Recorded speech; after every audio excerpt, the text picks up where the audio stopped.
जी जी मिल रही है आवाज। जी ज्योति जी, भरोसा है मुख्यमंत्री ने आपके लिए शो किया, रोड शो किया, मुख्यमंत्री जी आपके लिए प्रचार करने आए, संजय पाठक जी पूरे समय लगे रहे आपके लिए, भरोसा है आपको, जीत रही हैं आप?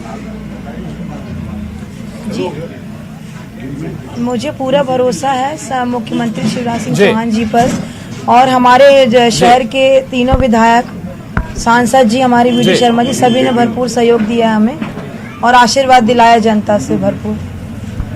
जी जी लेकिन मुद्दे आपके लिहाज से क्या थे? लोकल मसले थे या फिर बड़े मसलों पर यह चुनाव हुआ ज्योति जी? कुछ लोकल मुद्दे भी थे और कुछ बड़े मसले थे जो कि विरोधी या कांग्रेस पार्टी ने ज्यादातर उछाले हैं, जिनके लिए समय कम पड़ गया था नगर निगम परिषद का, वो पूरा नहीं हो पाया था, उसी को उन्होंने मुद्दा बनाकर मतलब ज्यादा जनता के बीच में वो लेके आए थे। जी चलिए, अच्छी बात है। और प्रहलाद जी, सभी निगमों में बीजेपी का लगातार कब्जा रहा है, ऐसे में क्या आपको नहीं लगता कि एंटी इनकम्बेंसी जैसा कोई फैक्टर होता है? जनता सवाल पूछती है कि भाई जो वादे आपने पिछली बार किए थे उनका हुआ क्या?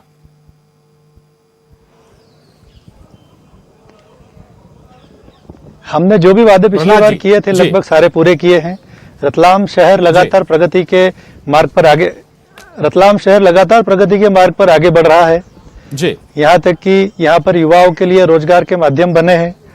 1500 हेक्टेयर में 1800 करोड़ का एक इंडस्ट्रियल कॉरिडोर आ रहा है, जिसमें युवाओं को रोजगार मिलेगा। यही नहीं, पूरे जिले को रोजगार मिलेगा। यहाँ की सड़कें, यहाँ का एनवायरनमेंट, यहाँ का सेव, साड़ी, मावा और सोने का मार्केट, यहाँ के शानदार व्यापारी, यहाँ की दिलदार जनता भारतीय जनता पार्टी पर विश्वास करती है। जी ठीक है। श्रेया खंडेलवाल जी, कटनी में आपने सुना होगा बीजेपी कैंडिडेट कह रहे हैं कि 200% वो जीत रहे हैं, क्यों आपको लगता है कि तस्वीर बदलने वाली है? दरअसल एक पक्ष ये भी होता है कि जो सत्ताधारी दल होता है, जनता के मन में भी ये होता है कि अगर सत्ताधारी दल के व्यक्ति को जिताया जाए तो विकास बेहतर होगा, ज्यादा फंडिंग आएगी। श्रेया जी, देखिए पहले भी हमारे राज्य में हो, प्रदेश में हो, हमारी बीजेपी सरकार थी, लेकिन जब हमारी बीजेपी सरकार कटनी में भी थी, फिर कटनी में क्यों विकास कार्य नहीं हो पाए? लोगों की मूलभूत सुविधा ये होती हैं कि उनको पानी मिले, उनको रोड मिले, नालियाँ हो, साफ सुंदर शहर हो, ये लोगों की मूलभूत सुविधाएं होती हैं। तो जब सारी चीज़ें राज्य और प्रदेश में होने के बाद फिर हमारे शहर क्यों इन सब चीज़ों से हमारी जनता वंचित रही? सबसे पहला प्रश्न तो ये उठता है। तो जब जनता वंचित है चीजों से, तो बदलाव तो निश्चित ही है।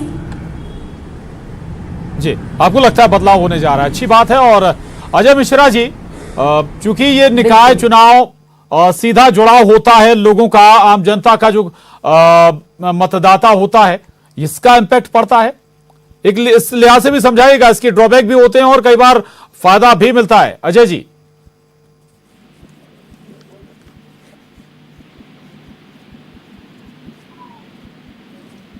शायद अजय मिश्रा जी तक आवाज नहीं पहुंच पा रही है।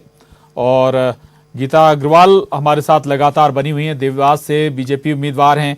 गीता अग्रवाल जी, देवास में क्या मसले रहे हैं, थोड़ा सा बताएं, क्योंकि देवास बेहद प्रमुख शहरों में भी है और फोकस भी रहा है सियासी दलों का वहां पर, और आपके लिए लगातार जो दिग्गज हैं उन्होंने कैंपेन भी किया है। गीता जी।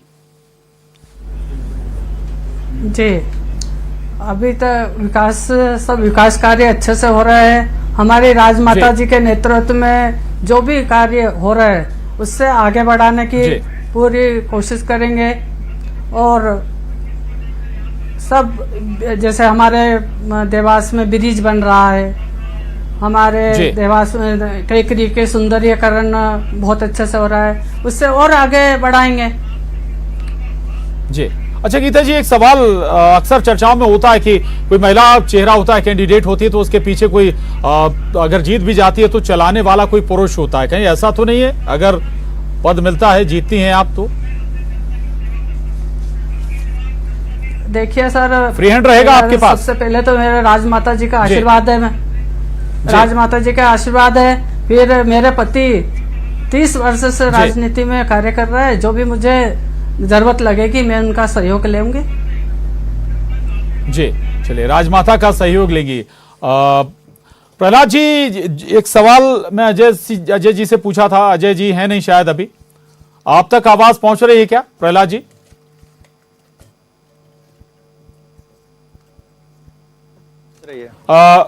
अजय मिश्रा जी, जनता से सीधा जुड़ाव वाला वक्त होता है ये, या हम ये कहें कि जो ये चुनाव होते हैं, निकाय चुनाव, पार्षद के चुनाव, मेयर के चुनाव, सीधा संपर्क होता है, तो इसके अच्छे और बुरे परिणाम दोनों होते हैं। आपके पिछले कार्यकाल में अगर आपने अच्छे काम नहीं किए हैं तो फिर उसका खामियाजा भी भुगतना पड़ता है। कई बार आपके पार्टी के जो कैंडिडेट होते हैं उनकी नाराजगी भी आपको झेलनी पड़ती है।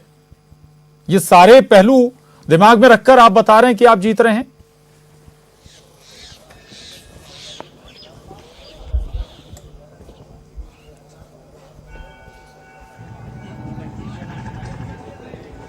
प्रहलाद जी,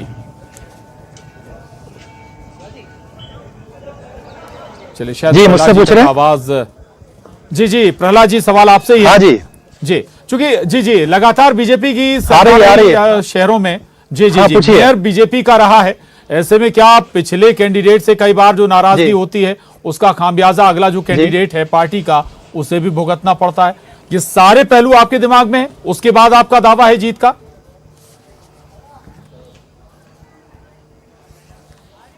बिल्कुल जी, बिल्कुल जीत का पूरा भरोसा है जी। हाँ, मुझे अपने पिछले कार्यकाल का मुझे पूरा भरोसा है, क्योंकि मैं पूर्व में पार्षद रहा हूं और शीर्ष नेतृत्व ने मुझ पर पूरा भरोसा किया है और मुझे पूरा फ्री हैंड रखा। मैंने फ्री हैंड रहते हुए विकास कार्य किए। मैं अलकापुरी वार्ड से पार्षद रहा, उस वार्ड को मैंने नंबर 1 वार्ड बनाया, वहीं से मेरी शुरुआत हुई और वहां से जनता ने आवाज करी कि प्रहलाद पटेल रतलाम के मेयर होने चाहिए और शीर्ष नेतृत्व ने जनता की आवाज सुनी और मुझे मेयर का प्रत्याशी बनाया। और जब मैं रतलाम नगर में घूमा, करीब मैं 50 kilometre daily, 40 kilometre daily Ratlam में घूमता था पैदल और जनता का आशीर्वाद लेता था। ठीक, तो जनता ने खूब आशीर्वाद दिया और चलिए आशा करते हैं आपको जनता का आशीर्वाद मिलेगा जो आप भरोसा कर रहे हैं। श्रेया जी, कांग्रेस को क्या इसी बात से भरोसा है कि पिछला कैंडिडेट या पिछला जो मेयर था वो बीजेपी का था, तो उससे जो नाराजगी है उसका फायदा कांग्रेस को मिलेगा, या फिर आप लोगों को अपने कैंपेन पर भी उतना ही भरोसा है?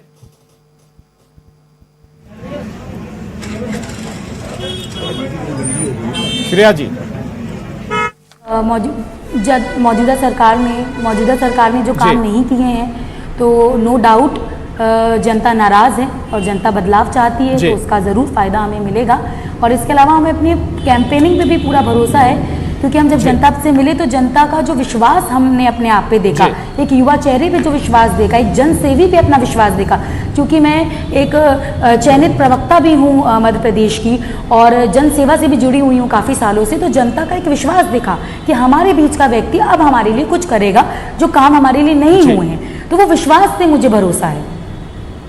जी, अच्छी बात है, कांग्रेस को भी भरोसा है, बीजेपी को भी भरोसा है। आज वोटिंग कंप्लीट हो चुकी है, इंतजार रहेगा 17 और 20 जुलाई का। इन 2 तिथियों में तस्वीर साफ होगी कि आखिर शहरों में किसकी सरकार बनने वाली है, 16 नगर निगम में किसका मेयर बनने जा रहा है।